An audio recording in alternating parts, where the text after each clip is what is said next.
What is the positive example of tax reform here? Because I know that could mean, well, tax reform also means company tax comes down and individual tax comes down. Yeah, but if the budget is currently unsustainable, more revenue has to come from somewhere. Yep, that's right. So one of the things that should cheer you all up is tax on electric vehicles. That's one of the things that's been flagged because, of course, as fuel reliance goes down, you lose the petrol tax. Sorry, Bonham, please continue. No, come on. That's pissant stuff. It is. We've got to. Wow, well done. Okay, that's fine. Yeah, but also we are $1 trillion in debt. So this is what I'm saying. So not just balancing, but turnaround. So again, let's give you some free rein. So the best thing you can do, I mean, the thing that the government has done more than anything, as soon as it got this massive mandate, as soon as it got this massive number of seats or whatever, everyone's like, oh, it's going to implement a scary new socialist agenda. Oh, they've been hiding this green left agenda. The first thing they started talking about was productivity. Now you can say, well, why didn't you do that in your first term, whatever? But that is the government's true agenda. The second thing was tax reform. And that is what, but again, one leads to the other, gives you more room for another. So if you have each worker being more, and organisations and companies being more productive, they're going to produce more tax, and that solves your budget problem. So if you solve the productivity problem, to some extent, you solve the tax problem. There is, of course, a question about either broadening the base of the GST or increasing the rate. Now, again, that solves a lot of problems because you pick up a whole bunch of stuff that means that, clever accountants can't get out of. And I reckon some of the everything on the table is going to be, we're going to peg negative gearing at 2 properties. Starting from this date, everyone who's currently on the arrangement, you'll be fine.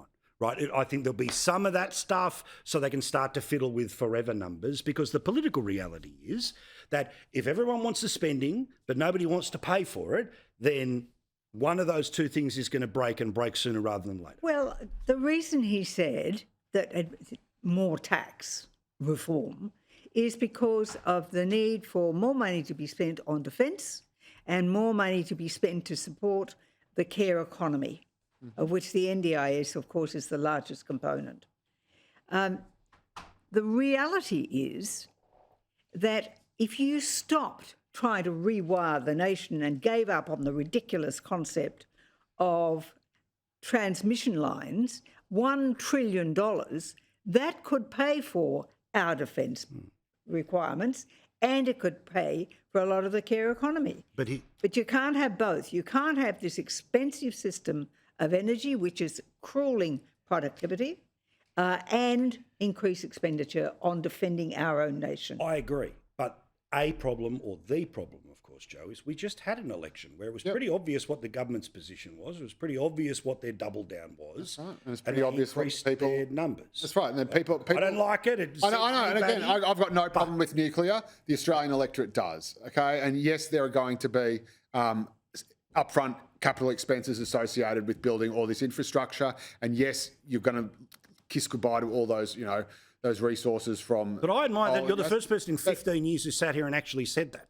Yeah, that's right. So guess what? It's going to cost a lot to build it, and that flows through somehow, somewhere. And you're the first one to actually admit it. And then the hope is that eventually, because you've spent all that money, once it is there, once you've got the battery storage, once the technology is there, and maybe we'll have small nuclear reactors one day that solve all our problems. Maybe green hydrogen will. But this is the way the rest of the world is going. Yes, some are doing it with nuclear, but either way, we're not going to be able to rely on coal forever, simply because there will no longer be a market for it elsewhere. So we have to start looking at other things. That market's going to be there for a long, long, long time to come.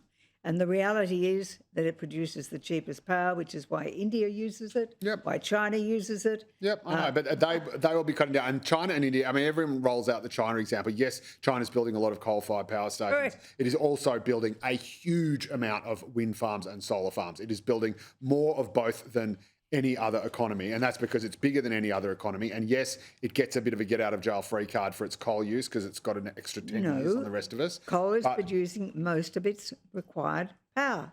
But also, yes, and it can do it, and it can do it cheaply. But also, is Australia sitting in a position where, because of our comfort, right? Reality is, when you look at the climate clock of every country and how much they produce, I've said this a million times before, right? China takes you to quarter past, all right? Net zero doesn't affect them, all right? Instead, 33% of global emissions. The third world, or developing or global south, takes you to about half past, all right? Then we go India, then we go Russia, then we go the United States. That's 45 minutes of the climate clock that basically ain't playing with Paris. Yeah, and I swear to God, if everyone spent all their energy saying, no, China should not get a carve-out, for an extra 10 years that the rest of us don't. It is ridiculous that a country that is clearly a superpower, that has its own space program, Hallelujah. that is effectively an empire state, that they should not have that extra 10 years instead of arguing about all the other stuff about, And what do you reckon their reaction be? Say, vassal state. All that is the real but question. you know what I love real most, problem. Joe, is that he's heard every one of those lines I've said for how many years, and now, there's free 95 seats. Now we can turn around and say, you know what, you're right, Paul. China's not a developing country. It's got a space station. Yeah, you're right, Paul. The cost of transmission, absolutely correct.